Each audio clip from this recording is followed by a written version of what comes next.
doing another move today, and man, the view up here is great. I'm out at the Running Y, and it is gorgeous. Even though it's somewhat overcast, it's a nice day, and not too hot, not too warm. Should be a nice move. By the way, the purple shirt is for another moving company I work for, because I would not normally wear this. Guys, this view coming up right here is incredible. I know this video is never gonna do it justice, but oh man, this is so beautiful. If this was like a sunny day, like some real nice spectacular thunderheads on the horizon, oh man, this would be nice. Even as it is, it's beautiful. You just don't quite get you never quite get the feel from the camera. Even if I had a good camera out here and I really set it up and, you know, did my best to make the cinematography beautiful instead of just holding a cell phone up to my window, it never would do it justice. Right here, you will see the house that we are moving everything out of. We're about to pull up into it. Gotta do a second quick little load here. Man, isn't this pretty out here? Guys, Klamath Falls is beautiful. This has to be the most underrated part of Oregon. I mean, it's beautiful, it's affordable, amazing weather, like 300 days of sunshine, warm summers, but nothing crazy, you know, maybe like low 90s on a really, really hot day. Just awesome. Lots of snow in the winter. But yeah, this is the house at the Running Y. It's pretty awesome. The lake is like right up over there. There's Buck Island out there.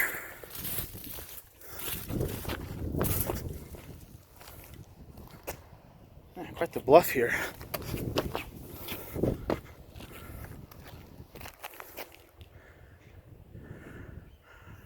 Can't see it in the clouds, but Crater Lake's right up there. I mean, you couldn't see the lake, obviously, but you could see the rim. Buck Island. You can barely see Klamath Falls back that way. Right there, barely poking up, is another island. That thing's sweet. It's actually for sale, or was for sale recently. Wish I could buy it. I guess from one side of the Running Y to the other.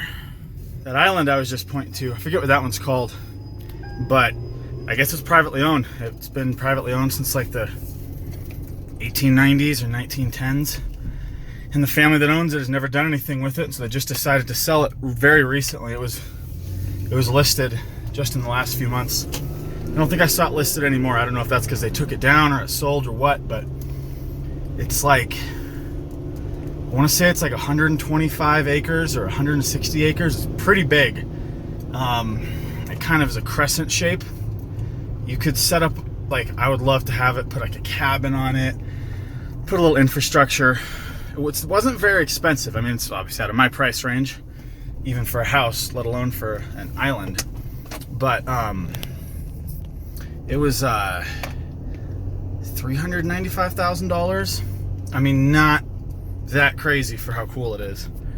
Wouldn't that be sweet? Have like a cabin on there, gets like off the grid, solar panels. The ultimate bug out. You'd have the shortest distance you'd have for water is like 300 or 400 yards between a pretty remote shore. I mean, it would be the most defensible, badass place ever. Oh, it'd be cool. Oh, and like since it's a crescent shape, you could set up on one end of it, and you could make like a whole shooting gallery out in front of you, spreading across it. I was measuring it on Google Earth. You could shoot out to pretty easily with still having a really good backdrop and, you know, not shooting across anything, but the kind of little self-contained shallow bay that's in the crescent of it. You could shoot like, what did I figure out, 700 yards, 650 yards? I mean, you could have a pretty serious shooting range. I mean, it's not quite like ultra long range or anything, but more than enough to practice with ARs and like 308s and stuff. It's like anything beyond that gets kind of crazy for that stuff. Oh, it'd be fun. You do the ultimate prepper place. There's like a little dock right on the, I think it's like 3 miles across the lake. You'd have to work out some kind of deal with them. I obviously thought about this way too much. But if you could work out some deal with those people that have that dock there to, you know, rent some dock space from them, just have your boat parked there all the time. But, man, if I can get a big movie off the ground, then The Shadow of the Valley, the movie I'm working on, just about done with the third draft of the screenplay for it. If I can get that off the ground in the next couple years, man, who knows? Maybe this coronavirus thing will kill the economy so much they'll want to sell it for a little bit less, or whoever bought it will just be like, yeah, forget my ideas of developing this island. I'm done. But even when the world is dark and depressing, people go see movies for escapism, especially a movie like the one I'm going to make.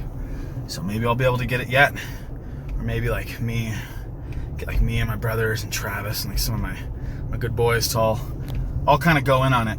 The big wild card, because we actually pretty realistically could in the next few years maybe pool together kind of money to buy something. The real issue is the development costs. I mean, as I was thinking about it, like, I do have a brother who's a general contractor, so I mean we would be able to do things cheaper than some people would, but I was still kind of thinking, dude, to really do it right, we'd be dropping like, I don't know, maybe $100,000 on a landing craft, and then the way I figured it, you'd be spending probably close to $1 million just to develop some serious infrastructure out there.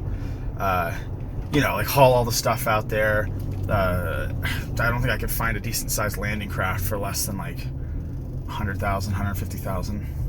Yeah, I wasn't joking when I said I thought way too hard about something that's fairly unrealistic at this point in my life. But man, if it's available in a few years and I have the money after making a big movie or something, I will snatch that thing up. Even if I don't have the money to develop it, I'll buy it and just put like a little shack out there and have it for a while until I can develop it. Because man, dude, an island like that, that's like my dream.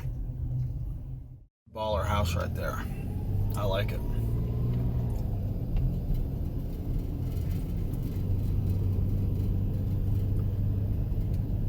It's not as cool.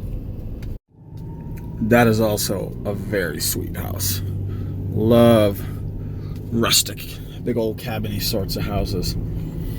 That's the kind of house that I really want. But my wife really likes the idea of, like, if we build a dream house someday, of it being not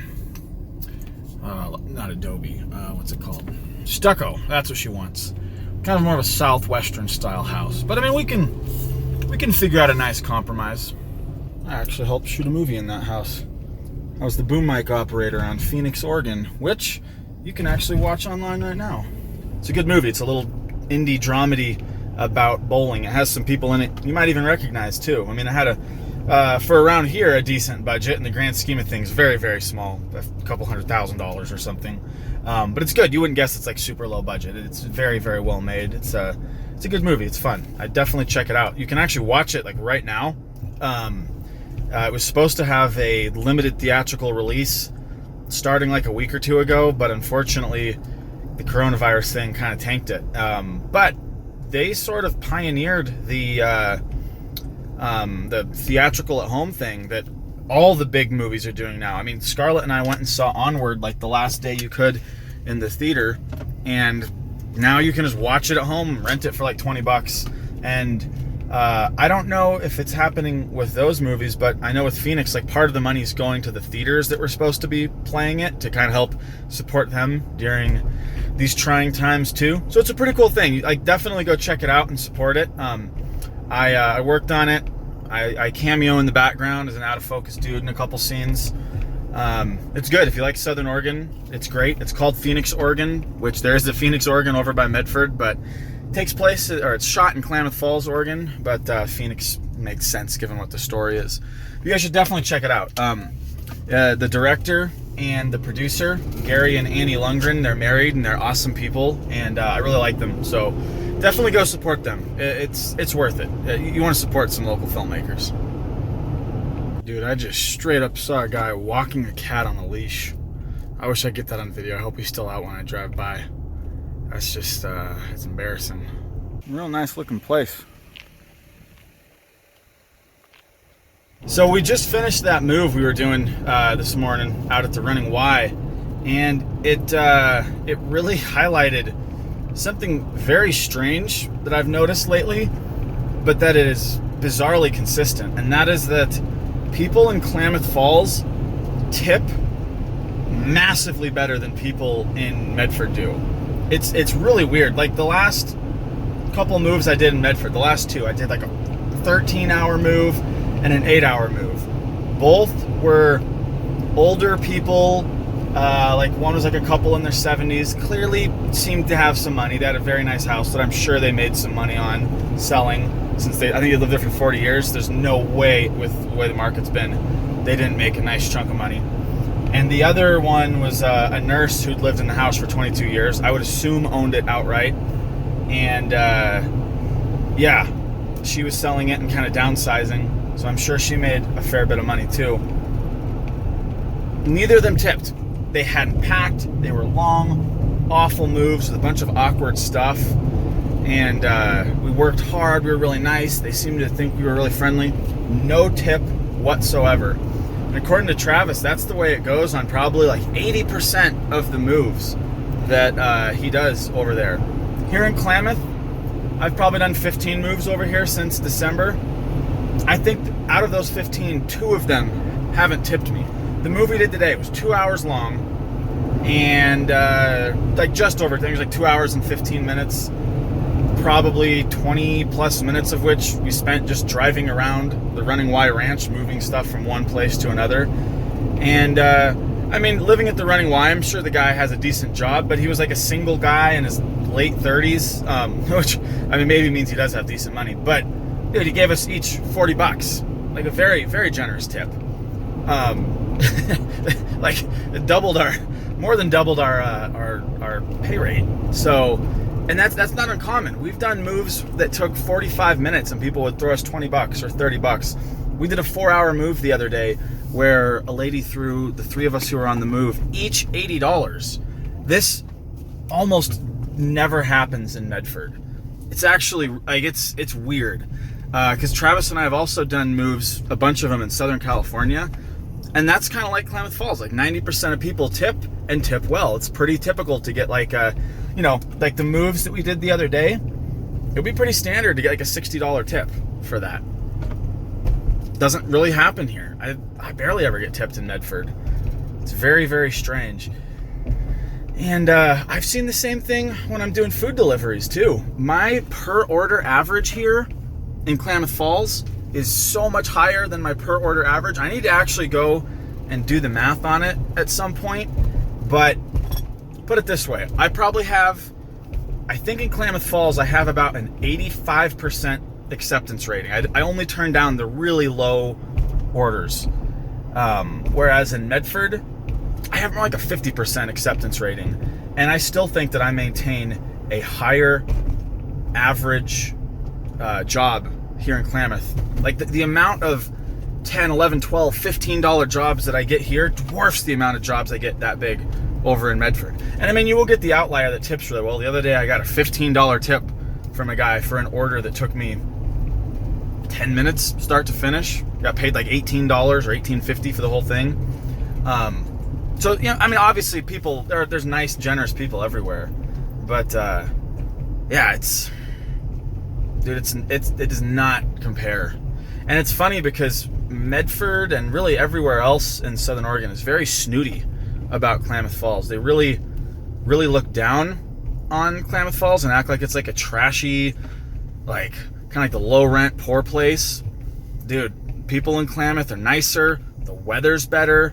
The housing prices are reasonable. It's better than Medford in every way. Guys, like, don't listen to the propaganda. This place is pretty awesome. Isn't that beautiful? Man, it's so pretty when you can really see all the way to the snowy rim of Crater Lake there. Oh, gorgeous. All these people sheltering in place. I love it. More people sheltering in place. I never see this many people on the trails. It's actually really nice seeing them out here. There's gonna be some good unintended consequences and side benefits to these ridiculous measures. Not that it makes all this government overbearing good, but God can use anything for good.